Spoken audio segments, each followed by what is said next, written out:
저는 어릴 적부터 믿음의 사람들을 보면서 하나의 모순을 경험한 적이 있습니다. 뭐냐면 예수님 믿는 게 너무 좋고 감사하다는 이야기를 믿음의 사람들은 늘 이야기하는 것입니다. 구원의 기쁨 가운데 살아가고 하나님의 은혜에 감격하고 주님 주신 사랑에 늘 감사하며 기뻐하는 삶. 그런데 또 하나의 삶은 우리의 인생 가운데 주님 주신 기쁨과 사랑이 있음에도 불구하고 고난이 있다는 것이죠.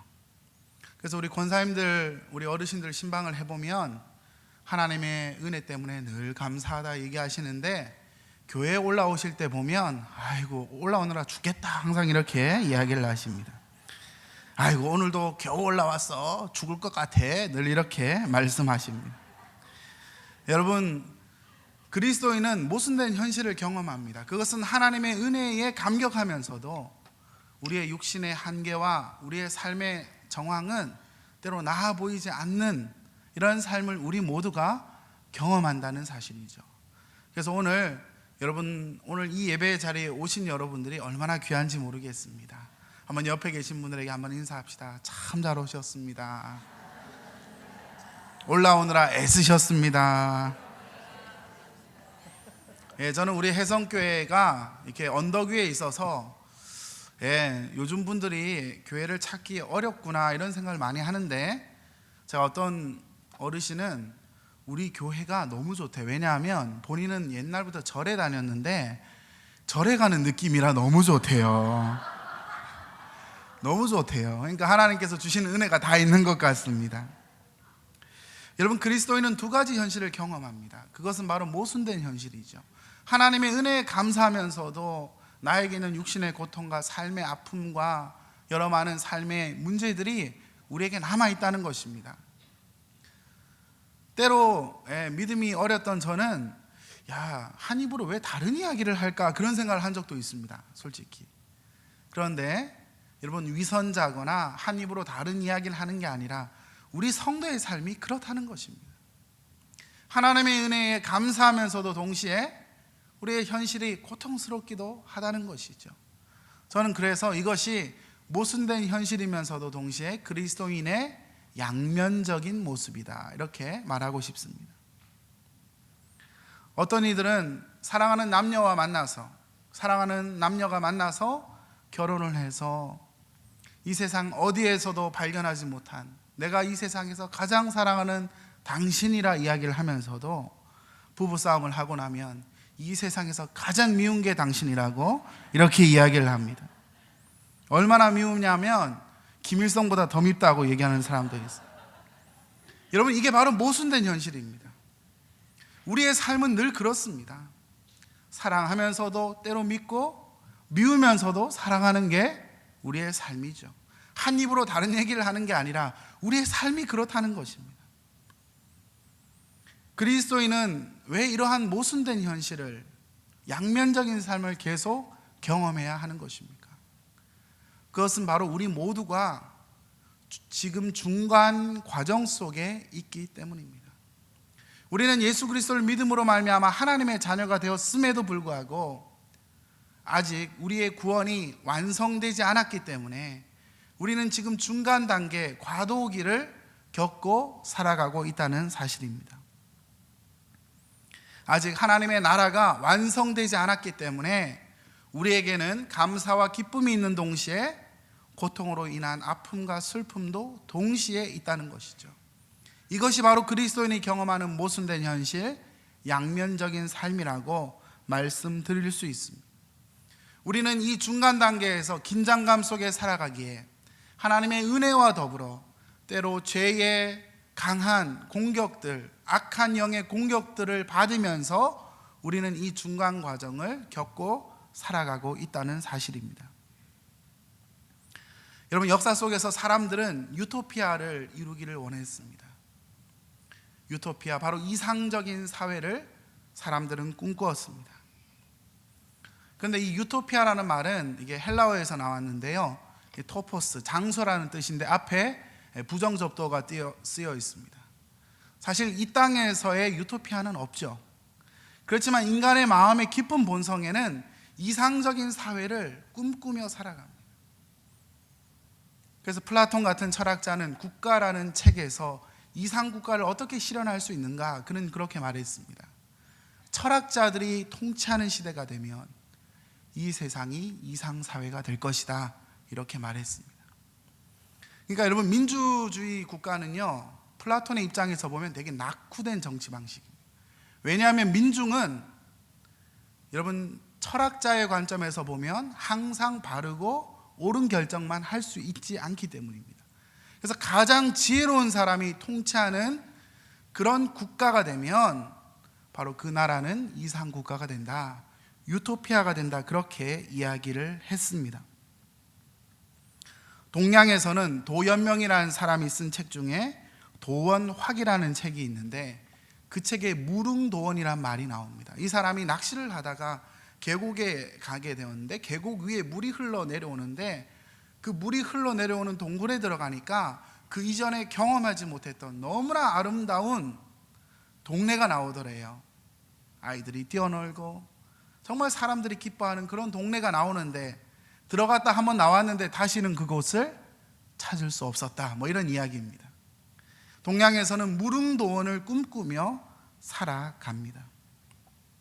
인간의 본성에는 양면적인 삶의 현실을 경험하기 때문에 우리는 그 이상이 있을 거라고 늘 꿈꾸며 또한 기대하며 살아가게 된다는 것이죠. 여러분, 인간의 본성에는 하나님을 알지 못한다 할지라도 우리의 인생에 감사와 기쁨과 슬픔이 공존하는 시대 속에서 진정한 기쁨의 그곳을 우리는 늘 사모하게 되어 있다는 사실입니다. 성경에서는 유토피아란 말을 쓰지 않고 바로 그 이상적인 사회가 하나님의 나라라고 말씀하고 있습니다. 여러분, 하나님의 나라는 바로 눈물도 없고 슬픔도 없고 하나님이 통치하시는 그곳, 바로 그 하나님의 나라, 그 하나님의 나라가 우리에게 이상적인 장소라고 말씀하고 있는 것이죠. 그렇다면 이 나라는 어떻게 이루어지는 것일까요? 여러분, 하나님의 나라가 어떻게 이루어지는 것입니까? 오늘 우리가 읽은 성경 이사야 32장에 보시면 32장 1절에 여러분 1절 말씀을 함께 읽어보도록 하겠습니다. 시작. 보라, 장차 한 왕이 공의로 통치할 것이요 방백들이 정의로 다스릴 것이며. 여러분, 하나님의 나라, 이상적인 나라가 어떻게 시작되냐면 한 왕이 나타날 것이다. 그 왕이 나타나면 어떻게 통치하는가? 공의로 통치하고 그의 방백들은 정의로 다스릴 것이다.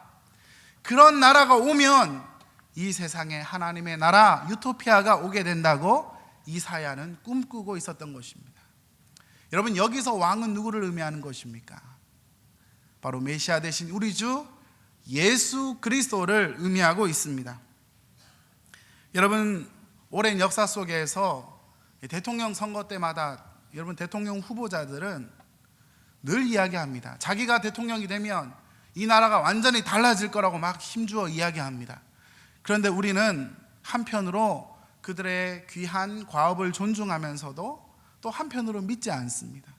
저러다 말겠지, 나라는 결국 그렇게 되겠지, 우리는 그렇게 생각합니다.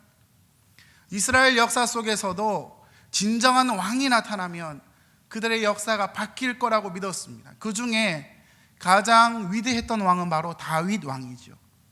공의와 정의로 통치했던 왕은 바로 다윗 왕입니다. 그렇지만 그도 역시 인간이었습니다.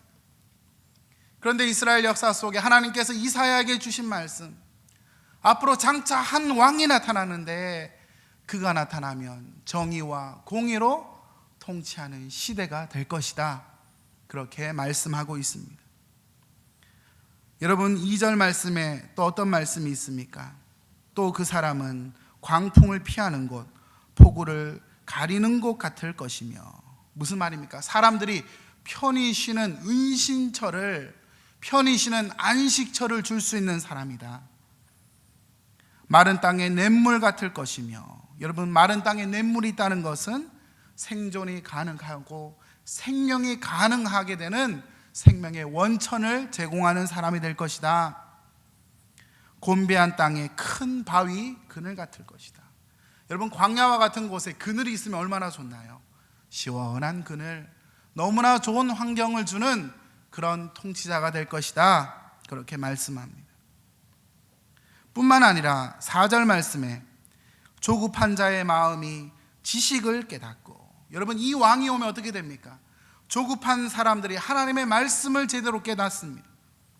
어눌한 자의 혀가 민첩하며 말을 분명히 할 것이다. 단순히 이 왕은 와서 사회만 변화되는 것이 아니라 사람들이 지혜를 얻고 지식을 얻고 말을 분명하게 하고 말을 분명하게 알아듣고, 그로 말미암아 사회가 너무나 균형 잡혀지고 너무나 아름답게 회복되는 그 나라가 올 것이다. 그렇게 이사야는 꿈꾸고 있는 것입니다. 여러분, 오늘 이 말씀에서 우리에게 주시는 약속이 있습니다. 그것은 뭐냐면, 하나님의 나라라는 것은 예수 그리스도를 통해 이루어지는 나라임을 우리에게 약속하고 있습니다. 우리 한번 따라합시다. 하나님의 나라는 예수님을 통해 이루어집니다. 여러분, 믿으십니까? 예수님께서 오셔서 하나님의 나라를 이루신 것이죠. 뿐만 아니라 15절로 가시면 32장 15절, 마침내 위에서부터 영을 우리에게 부어 주실 것이다. 여기서 영은 무엇을 이야기합니까? 성령을 부어 주실 것이다. 성령을 부어 주시면 광야가 아름다운 밭이 될 것이고, 그리고 여러분, 광야에 아름다운 밭이 생길 뿐만 아니라 아름다운 밭이 뭐가 될 것이다? 숲이 될 것이다. 여러분, 이거는 기적입니다. 엄청난 기적입니다. 성령께서 오시면 황무한 이 땅이 울창한 살림으로 변화받게 될 것이다. 물도 없고 생명이 없는 곳이 아니라 하나님 주신 생명의 근원으로 말미암아 풍성한 열매와 살림과 자연이 있는 그 나라가 될 것이다. 그렇게 약속하고 있습니다. 여기에서 우리에게 주시는 말씀이 있습니다. 하나님의 나라는 성령으로 말미암아 이루어짐을 말씀합니다. 한번 따라합시다. 하나님의 나라는 성령으로 말미암아 이루어집니다. 여러분, 첫 번째는 우리 주 예수 그리스도, 우리의 왕 대신 예수님을 통해 이루어지고, 두 번째는 성령으로 말미암아 이루어진다. 이렇게 말씀하죠. 그런데 성령께서 임재하실 때 어떤 일이 생깁니까? 16절 말씀 함께 읽습니다. 그때에 정의가 광야에 거하며 공의가 아름다운 밭에 거하리니. 여러분, 그때 하나님의 성령께서 역사하실 때 두 가지의 가치인데요, 사실 이게 하나입니다. 공의와 정의가 실현되는 장소가 될 것이다. 하나님께서 새로운 나라를 열어가실 때 어떤 일이 생기냐면 높은 가치가 실현되는데, 정의와 공의, 여기서 정의라는 말은 재판을 한 결과가 시행되는 것이 정의입니다. 뒤에 공의는 바로 하나님의 성품을 의미하는데, 하나님의 반듯하심이 드러나는 것이 바로 공의이죠. 앞에 정의는 미슈파트라는 단어고 뒤에 단어는 제데크라는 단어인데, 뒤에 이 공의라는 뜻은 바로 하나님의 하나님 되심, 하나님의 오르심, 하나님의 반듯하심이 드러나는 것.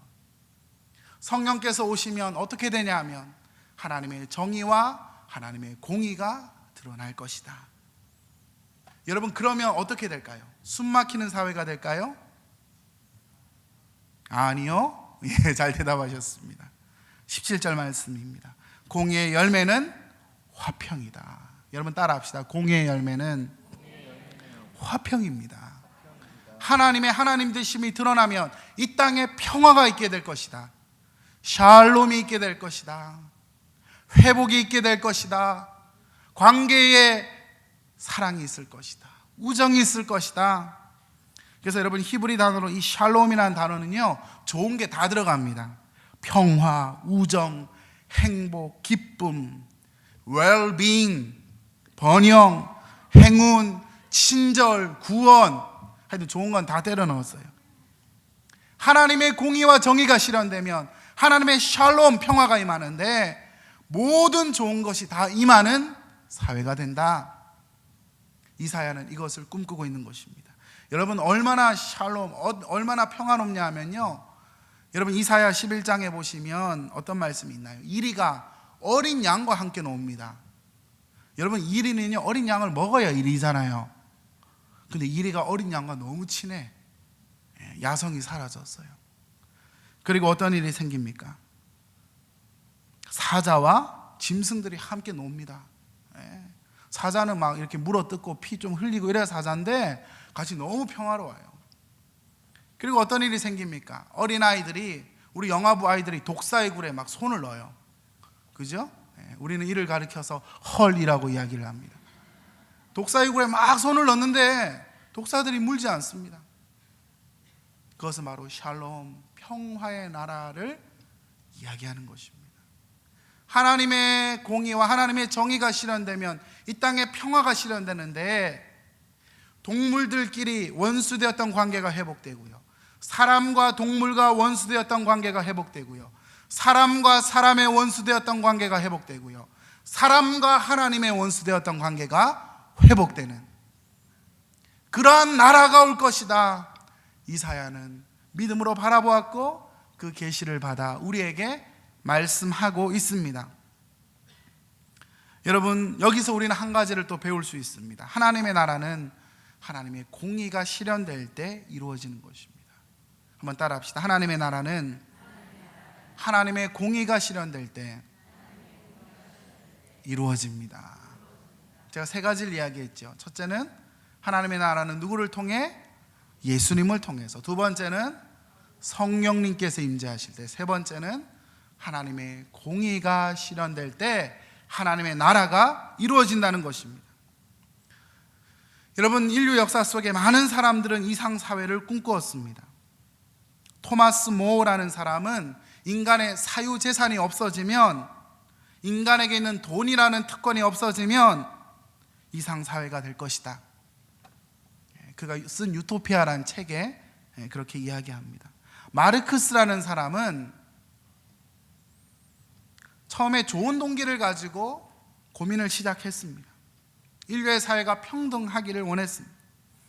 그런데 그의 사상에는 하나님이 들어가 있지 않습니다. 하나님 없는 인간의 평등을 통해서 그는 이 땅에 진정한 이상국가를 실현하기를 원했습니다. 그러나 여러분, 인류의 역사를 통해서 그 실험은 실패했다는 것이 결국 드러나게 되었습니다. 여기서 우리는 한 가지 알 것이 있습니다. 뭐냐면 인간은 인간 스스로 유토피아를 이룰 수 없다는 것입니다. 사람은 사람의 이론과 사람이 가진 학문과 사람이 가진 노력을 통해서 이상사회를 이 땅에 이룰 수 없다. 물론 사람들의 노력이 다 필요 없다는 것은 아니지만 하나님 없는 인간의 노력으로 이 땅에 이상사회를 이루는 것은 불가능하다. 결국 진정한 이상사회인 하나님의 나라는 하나님께서 오시고 하나님께서 인류의 역사 속에 개입하실 때 이루어지게 된다고 말씀하고 있는 것이죠. 왜냐하면 여러분, 인간의 마음속에 죄가 있습니다. 사람들은 선해 보여도요, 사람들은 집단으로 묶어놓으면 본인들의 욕심과 자기들의 야망을 고집하기 시작합니다. 그래서 여러분, 인간은 도덕적인 존재인 것 같지만 사회로 묶어놓으면 이기적인 존재로 더 드러나게 되어 있습니다. 왜냐하면 많은 사상가들은 인류의 내면 속에 있었던 죄를 보지 못했습니다. 그리고 많은 사상가들은 인류 역사 속에서 보이지 않는 곳에서 역사하고 있는 악한 권세를 보지 못했습니다. 우리가 노력하면 다 될 거라고 생각했어요. 그러나 여러분, 하나님의 나라는 우리의 노력으로 되는 게 결코 아닌 것입니다. 주님이 이 땅 가운데 오셔서 새로운 질서를 만들어 주시고 그 주님의 뜻대로 순종하는 자들을 통하여 하나님은 새로운 역사를 이루어 가시는 것이죠. 우리의 힘으로 될 수 있는 것이 아니라 외부의 힘이 필요합니다. 위로부터의 은혜가 필요한 것입니다. 우리 주님은 이 땅에 오셔서 말씀하셨죠. 누가복음 11장 20절, 내가 하나님의 손을 힘입어 하나님의 성령을 힘입어 귀신을 쫓아내었다면 하나님의 나라가 너희에게 이미 임하였다 말씀하셨죠. 예수 그리스도는 이 땅에 오셔서 하나님의 나라를 이루기 위하여 오셨는데 바로 성령의 능력으로 귀신을 쫓아내고 악의 근원을 쫓아내고 죄의 뿌리를 뽑는 사역을 통하여 하나님의 통치와 하나님의 나라가 이루어지게 하신 것입니다. 그로 말미암아 우리에게 나타나는 현실이 뭡니까? 하나님과 화평을 누리고 이웃과의 화평을 누리고 자연과의 화평을 누리는 새로운 존재로 살아가게 됩니다. 우리 주 예수 그리스도는 십자가에서 죽으심으로 말미암아 죽음의 세력을 잡은 자 마귀의 권세를 멸하셨습니다. 히브리서 2장 14절에 죽음을 통하여 죽음의 세력을 잡은 자 곧 마귀를 멸하셨다. 예수님의 십자가의 죽음은 단순히 죄의 용서의 차원이 아니라 악한 권세를 밟으신 사건입니다. 악한 권세를 꺾으신 사건이죠. 그로 말미암아 우리에게 자유함을 주셨습니다. 우리를 죄의 종에서 자유의 종으로 우리에게 진정한 회복을 허락해 주신 것입니다. 그로 말미암아 하나님 주신 은혜는 예수 그리스도로 말미암아 평화를 누리게 하십니다. 누가복음 2장 14절에 지극히 높은 곳에서는 하나님께 영광이요 땅에서는 하나님이 기뻐하시는 사람들 중에 평화로다. 하늘에는 영광, 땅에는 평화를 누리게 되었죠. 바로 오늘 우리가 이사야서에서 읽은 이 평화 샬롬을 우리는 경험하게 되는데, 이 평화는 우리 주 예수 그리스도로 말미암아 성령을 통하여 이미 주님께서 시작하신 사건임을 말씀하고 있습니다. 뿐만 아니라 우리 주 예수 그리스도는 우리로 하여금 평화의 사신이 되게 하시죠. 그리스도의 대사가 되게 하셔서 위로부터 오는 은혜를 받은 자를 통하여 이 세상을 회복시켜 가시는 통로가 되게 하시는 것입니다. 고린도후서 5장 18절에 하나님은 우리에게 화목하게 하는 직분을 주셨다. 5장 20절에 그리스도를 대신한 대사, 사신이 되게 하셨다. 여러분 한번 따라 합시다. 나는 그리스도의 대사입니다. 우리 옆에 계신 분들에게 한번 인사합시다. 당신은 평화의 대사입니다. 인간의 힘으로 우리는 하나님의 나라를 이룰 수 없는데 위로부터는 바로 예수 그리스도로 말미암는 십자가 사건과 부활 사건을 통하여 우리의 존재를 변화시켜 주어서 그리스도와 연합한 자들을 통하여 이 세상을 회복시켜 가시는 일을 하시는데, 그 일의 대사로 저와 여러분들을 불러주셨다는 사실입니다. 여러분 믿으십니까? 여러분 예수 믿고 천국 가는 그런 단순한 차원의 복음이 아니고, 여러분이 이 땅을 살아가면서 여러분을 통하여 하나님의 회복의 복음, 화평의 복음을 전하게 하셨다, 그렇게 말씀하고 있습니다. 그렇다면 평화의 대사로 부름받은 우리 모두가 어떻게 살아야 하는가? 첫째, 기도함으로 하나님의 나라를 이루어 가야 합니다. 한번 따라 합시다. 기도함으로 하나님의 나라를 이루어 갑니다. 여러분 마태복음 6장 33절 유명한 말씀이죠. 그런즉 너희는 먼저 그의 나라와 의를 구하라.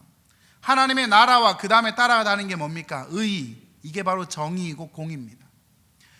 하나님의 나라와 더불어 하나님의 가치를 실현하기를 위하여 뭐하라? 구하라, 기도하라는 것입니다. 하나님의 나라는 기도함으로 개입되기 시작합니다. 하나님의 나라는 기도함으로 임하기 시작합니다. 주기도문에서 나라가 임하게 하여 주옵소서, 주님은 그렇게 가르치셨죠. 여러분 우리는 어떻게 기도해야 합니까? 아무도 도와주지 않는 것 같은 절박한 마음으로 늘 하나님께 기도해야 하는 것이죠. 여러분 어떻게 기도해야 한다고요? 절박함으로. 아무도 도와주지 않는 것 같은 그 절박함. 사실 여러분 아무도 안 도와줍니다. 그러니까 기도하는 거예요.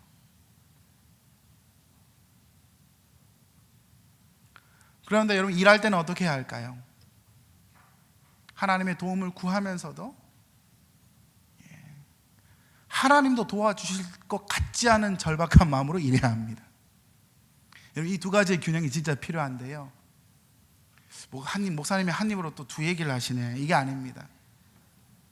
여러분, 기도할 때는요, 아무도 도와주지 않기에 우리는 절박한 마음으로 하나님께 매달려야 합니다. 그러나 일할 때는요, 누구도 도와주시지 않는 것 같은 느낌으로 하나님도 안 도와주신다니까요. 일할 때는 하나님도 안 도와주시는 것 같은 절박한 마음으로 일해야 합니다. 아멘. 여러분, 이 균형이 필요해요. 여러분, 기도만 하고 하나님 문서 잘 만들어지게 하옵소서, 그런다고 문서가 만들어집니까? 반찬 잘 되게 하옵소서, 그런다고 반찬이 됩니까?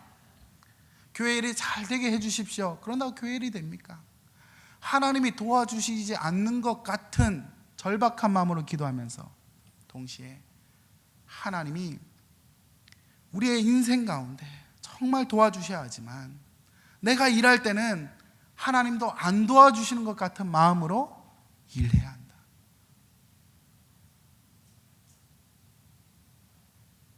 여러분, 하나님의 나라를 세워가는 많은 그리스도인들이 실패하는 이유는 기도와 삶에서 괴리가 생기기 때문입니다. 우리는 절박한 마음으로 정말 기도해야 합니다. 아멘. 그리고 절박한 마음으로 일해야 할 것입니다. 우리가 기도하며 일할 때 하나님은 놀라운 약속을 주셨습니다. 요한복음 14장 12절에 예수님께서 말씀하셨죠. 예수님을 믿는 사람은 예수님이 하신 일을 할 것이고 예수님보다 더 큰 일을 한대요. 그 다음 절 요한복음 14장 13절에 너희가 내 이름으로 무엇을 구하든지 내가 시행하리라.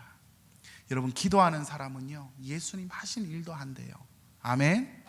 한번 따라 합시다. 기도하는 사람은 예수님 하신 일을 합니다.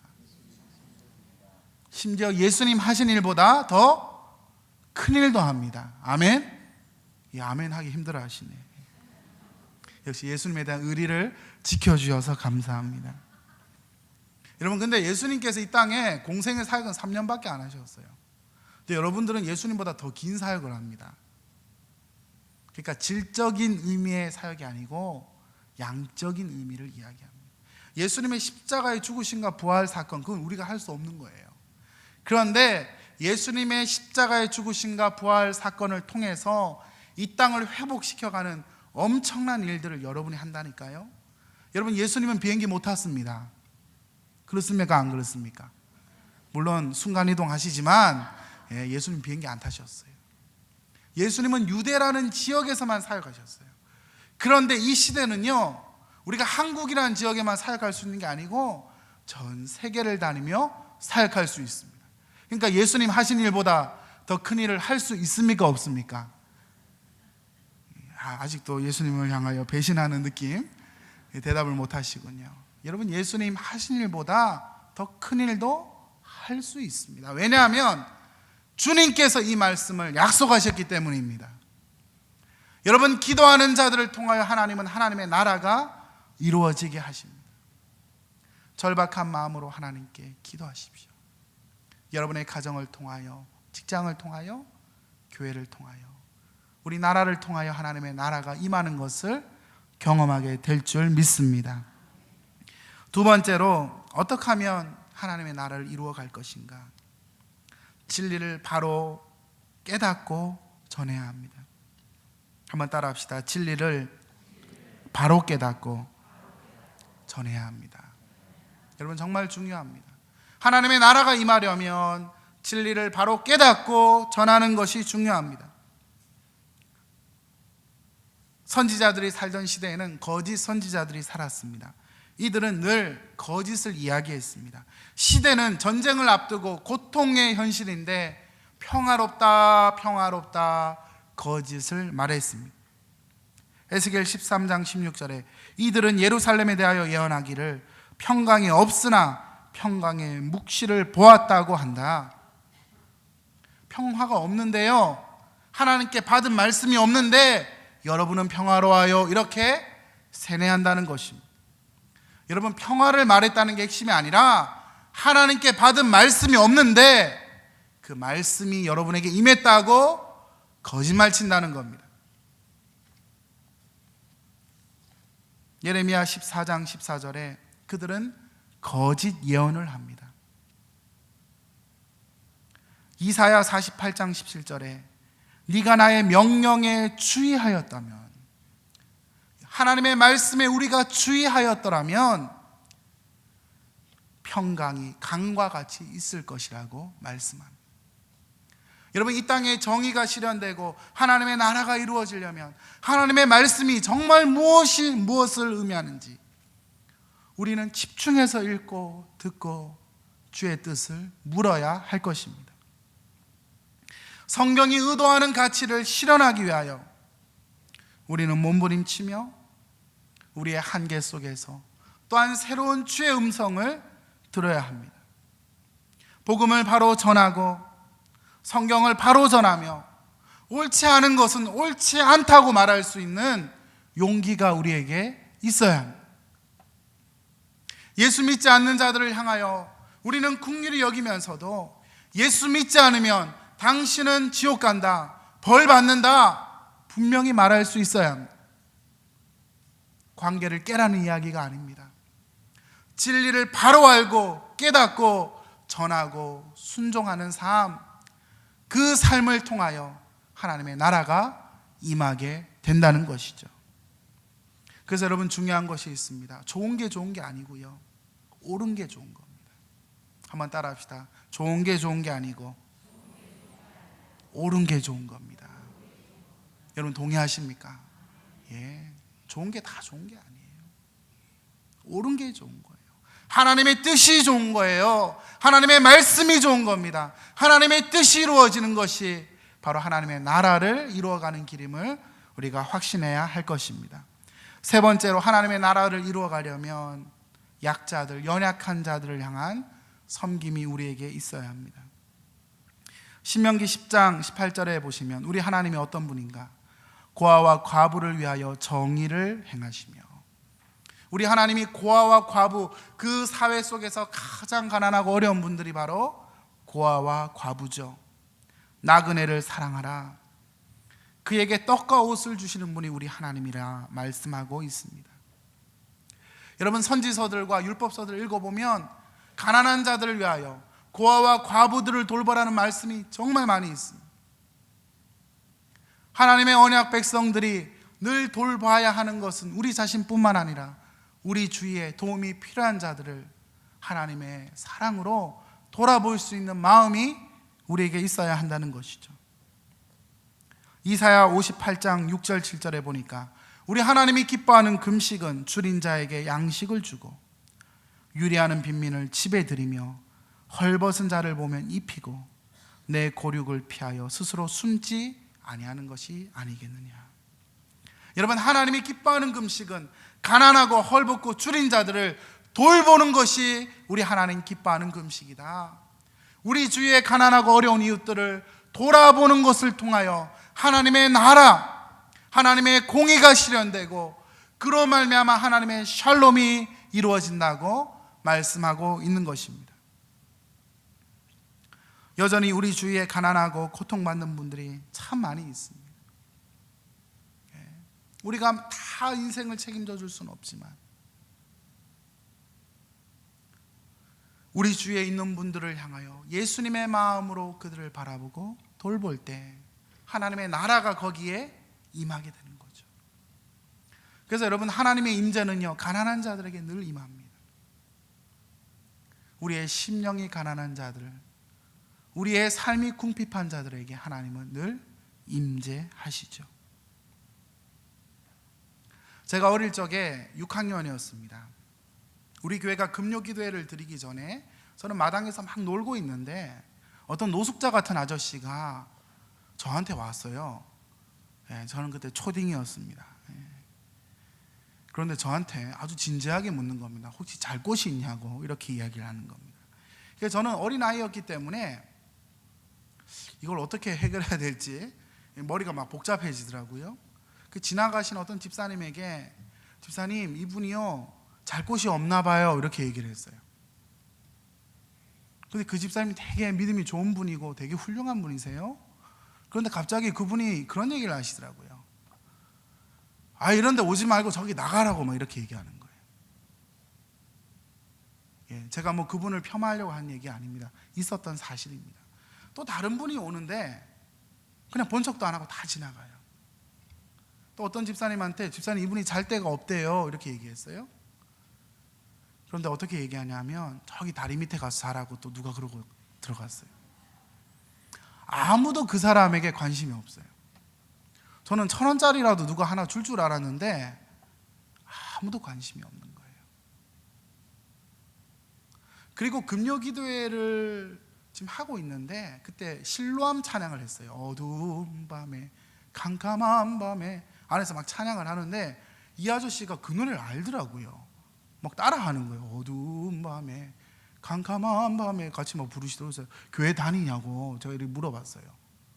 그랬더니 이분이 저한테 굉장히 충격적인 얘기를 했습니다. 내가 바로 너희가 믿는 주님이야 이렇게 얘기하는 거예요. 내가 바로 너희가 믿는 주님이야 이렇게 얘기를 하는 거예요. 제가 말도 안 되는 소리 하냐고 속으로 이렇게 생각을 했습니다. 두 가지 가능성이에요. 그냥 어디서 들어서 얘기를 했든지, 그죠? 어디서 들어서 얘기했겠죠. 그런데 지금 생각해 보면요, 그 아저씨가 노숙자 치고는요 말씀이 너무 또렷또렷했어요. 그리고 그 말에 힘이 있었어요. 저는 되게 신기한 경험을 그때 한 거예요. 그러니까 그 노숙자가 예수님이었다 제가 그 얘기를 하는 게 아니고요. 그리고 나서 제가 생각을 해봤습니다. 야, 그분이 자기가 주님이라 했나? 이단이잖아요. 일단 이단이잖아. 근데 자기가 스스로 주님이래요. 내가 바로 너희가 믿는 주님이야 이렇게 얘기하고 나중에 사라졌어요. 근데 제가 복음서를 쭉 읽는데 주님 말씀에 그런 게 있어요. 어린 소자에게 한 것이, 개역 성경에는, 개역 한글에는 작은 자에게 한 것이고 누구에게 한 것이다?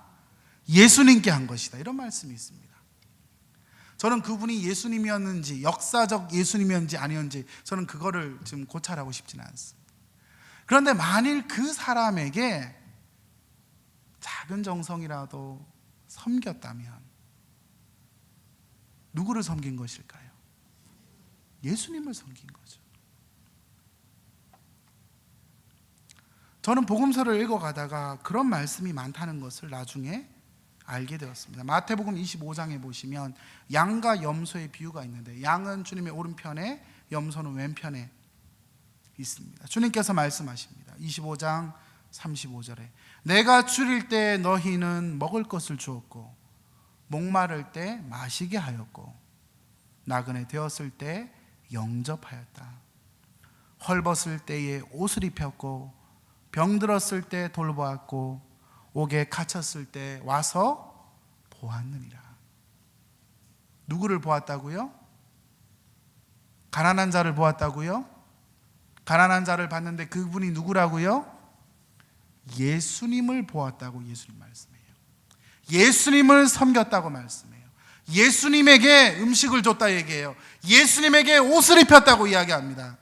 그 말은 곧 하나님의 교회가 가난한 이웃들을 향하여 주님을 섬기는 마음을 가지고 바라볼 때에 그 섬김은 곧 누구를 섬기는 것이다? 주님을 섬기는 것이라고 말씀하고 있습니다. 우리 교회가 성탄절을 맞이해서 12월 20일 우리 동네의 어려운 이웃들, 차상위 계층 계시는 지역 주민들 약 50여 가정 분들에게 12월 20일입니다. 우리가 성탄 선물을 가지고 찾아가서 그리스도의 사랑을 전할 것입니다. 여러분, 우리가 그분들을 섬기면 누구를 섬기는 것이라고요? 주님을 섬기는 겁니다.